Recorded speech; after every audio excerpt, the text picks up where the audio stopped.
Donc bonjour et bienvenue dans cette nouvelle vidéo pour la présentation des énergies Cancer des 12 constellations du zodiaque. Donc le Cancer est le quatrième signe que l'on étudie. Son symbole c'est 2-6 qui sont allongés et superposés.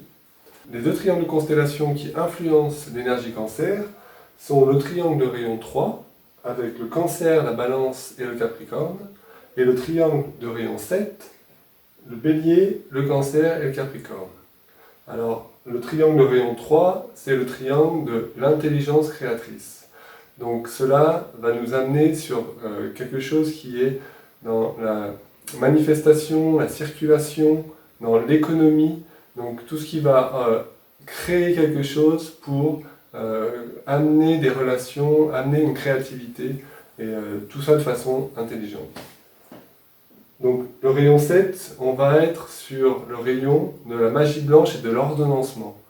Donc au travers de l'ordonnancement, on va être sur une notion d'ordre, de hiérarchie, d'organisation. Cette organisation va pouvoir permettre à la société d'évoluer, de toujours être dans cette croissance dynamique qui permet d'amener sans cesse quelque chose de neuf au travers du monde.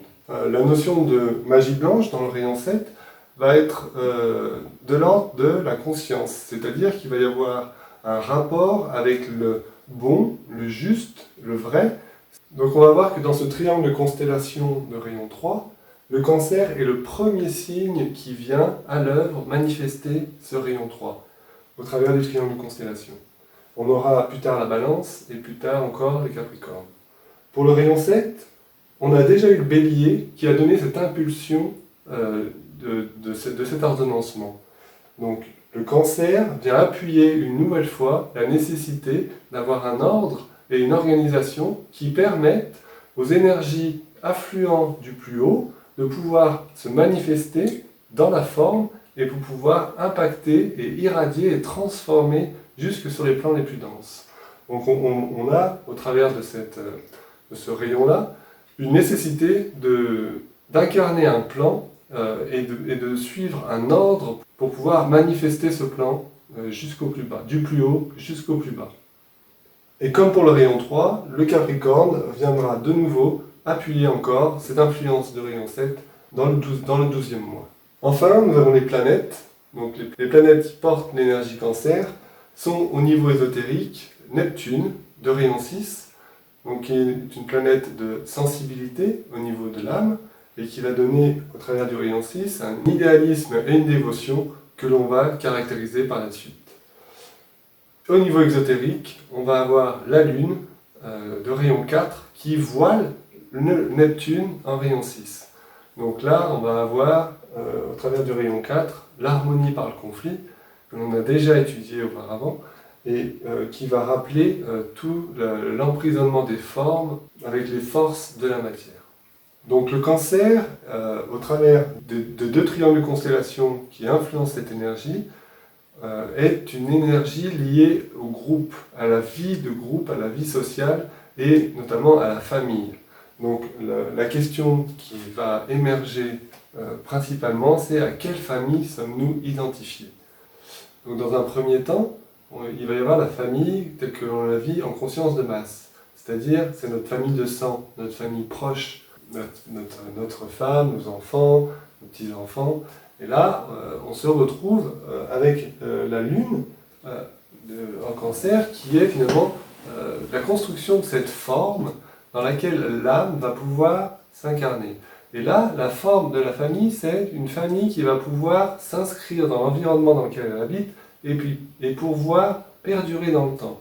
Donc du coup, il va y avoir cette cohésion familiale qui, au travers des coutumes, des traditions, des repas de famille, des anniversaires ou des fêtes qui sont fêtées ensemble, permettre cette cohésion de groupe sans pour autant que la famille ait un but à servir.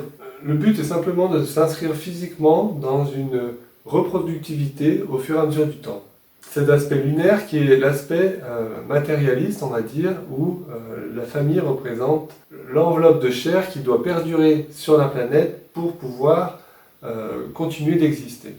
Donc on va évoluer ensuite avec cette conscience individuelle qui là va amener ce cadre donné, cette structure qui était mise en place à être mise en question. C'est-à-dire que l'individu va devenir conscient de lui-même et du coup va penser par lui-même. Il ne va plus être en accord forcément avec l'autorité d'un chef de clan, d'un chef de famille qui va dire ce qu'on doit faire pour l'avenir du groupe. Mais par contre, en pensant par lui-même, c'est une remise en question du plan familial, du schéma familial.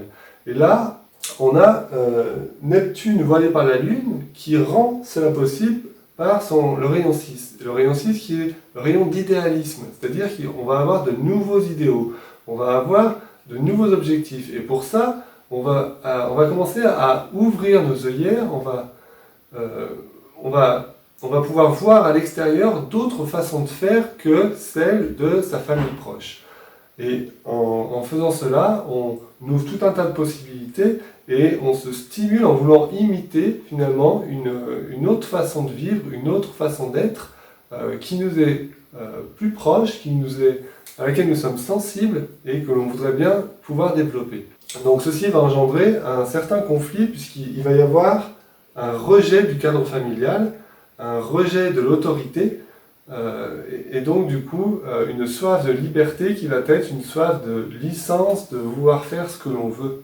Donc là on voit bien que l'aspect lunaire, il passe au niveau non plus physique, d'un instinct de perdurer la vie du groupe, mais par contre d'un désir de choisir l'idéal de vie auquel on souhaite se donner.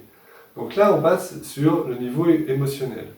Et c'est bien par la naissance du mental au sein de l'individu que cet idéal va pouvoir exister.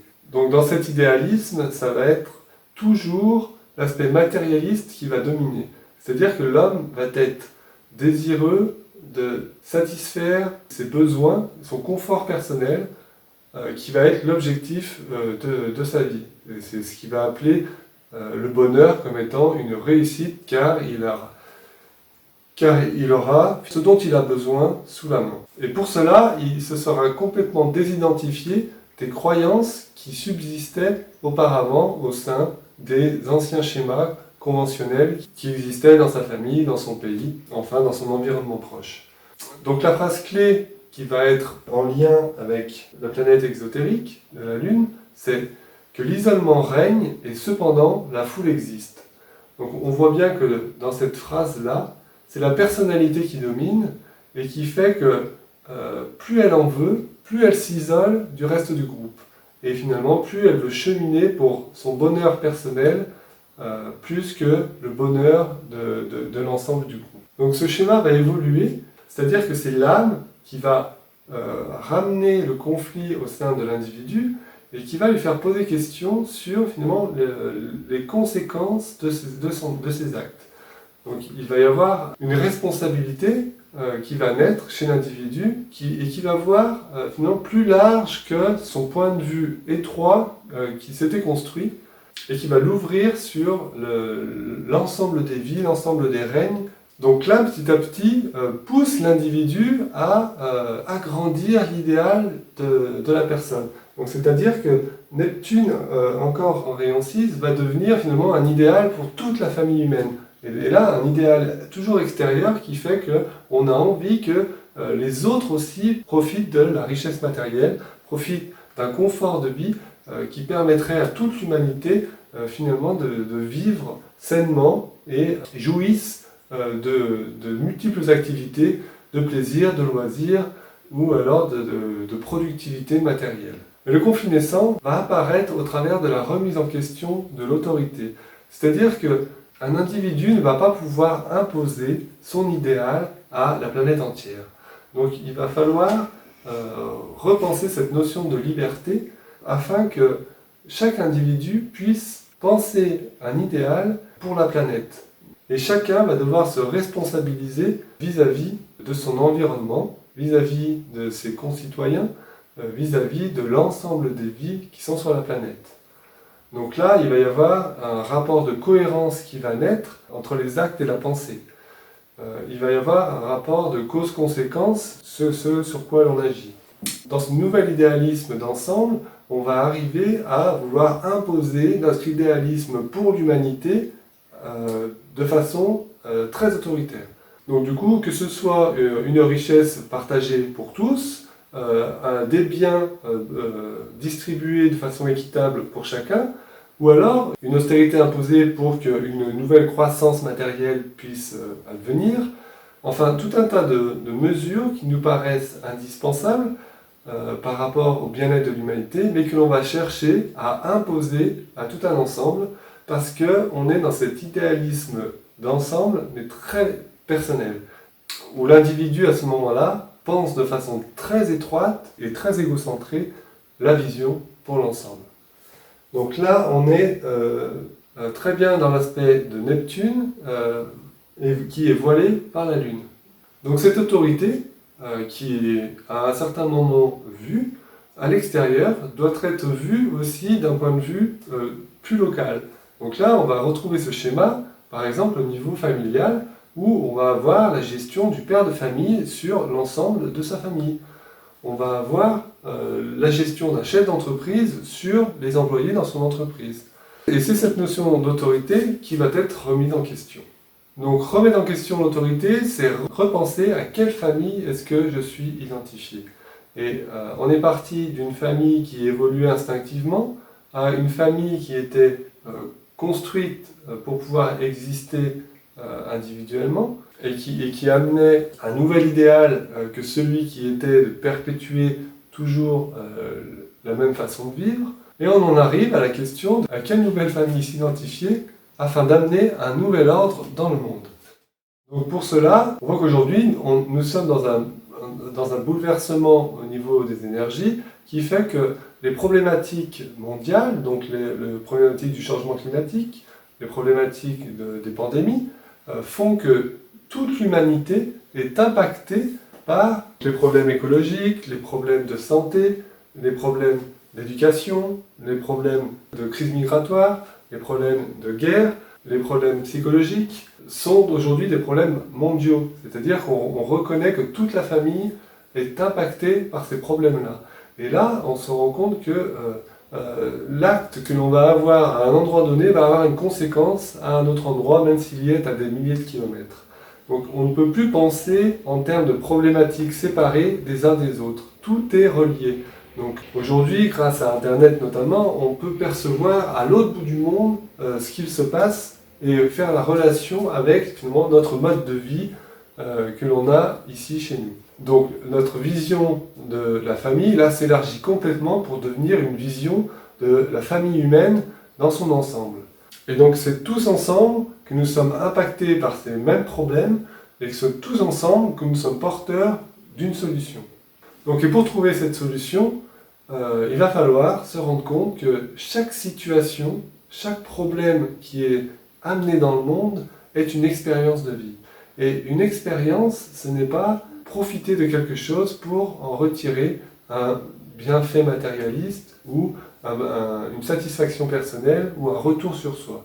Une expérience va être la nécessité de tirer un enseignement de ce qui s'est vécu. Donc pour cela, on voit bien que l'humanité aujourd'hui vit les problèmes sur un plan physique, sur un plan émotionnel et sur un plan mental. Donc on a bien la construction d'un être, humanité, une personnalité, humanité. Et là, chacun peut y répondre intérieurement. C'est-à-dire que notre façon d'être vis-à-vis d'un problème, notre réponse intérieure vis-à-vis d'un problème donné, va être la solution pour pouvoir faire grandir cet être humanité. Donc par exemple, on voit bien que confronté à une expérience, on va devoir s'engager pour pouvoir faire quelque chose qui va engendrer finalement un changement. Et dans ce changement, il va y avoir une réalisation intérieure de quelque chose de complètement nouveau. C'est-à-dire que l'expérience va nous ramener à une expérience de pensée qui fait qu'on va découvrir quelque chose de nouveau, quelque chose que l'on ne connaissait pas auparavant et qui nous ouvre à une nouvelle façon d'être. Donc cet enseignement-là va nous servir pour nous guider vers une nouvelle aventure. C'est-à-dire qu'on ne pourra plus faire selon les vieux schémas. Enfin, du moins, les vieux schémas existeront toujours, mais il faudra les quitter pour pouvoir se donner vraiment à ce que l'on a réalisé de nouveau comme étant plus cohérent, plus juste vis-à-vis de l'ensemble de l'humanité. Et là, toute la difficulté, ça va être de quitter justement la Lune, qui, elle, nous ramène toujours à cet aspect matérialiste, à ce confort personnel qui est centré sur des vieux schémas, sur des manières de fonctionner qui sont passées, mais que l'on continue à maintenir au présent, et la planète, l'aspect de Neptune, qui lui nous demande d'aller vers ce nouvel idéalisme, cette nouvelle idée qui s'est réalisée et qui permet d'amener un monde nouveau.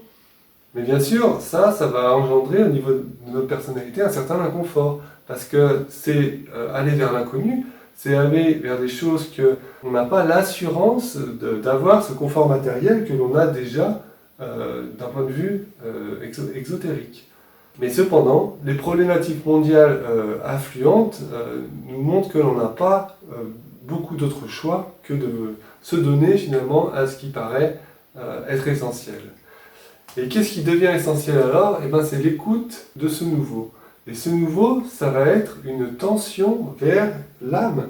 L'âme, cette sensibilité à ce qu'est cette énergie d'âme. Et c'est là qu'intervient la phrase clé du Cancer au niveau ésotérique, qui va être « Je bâtis une maison illuminée et je l'habite ». C'est-à-dire que, en tant qu'âme, on a construit un corps, on a construit une personnalité dans la matière. Et cette personnalité-là, on va devoir l'habiter pour pouvoir incarner, qualifier cette matière par des idées nouvelles. Donc l'âme qui est en haut prend possession de son outil pour pouvoir travailler sur la terre.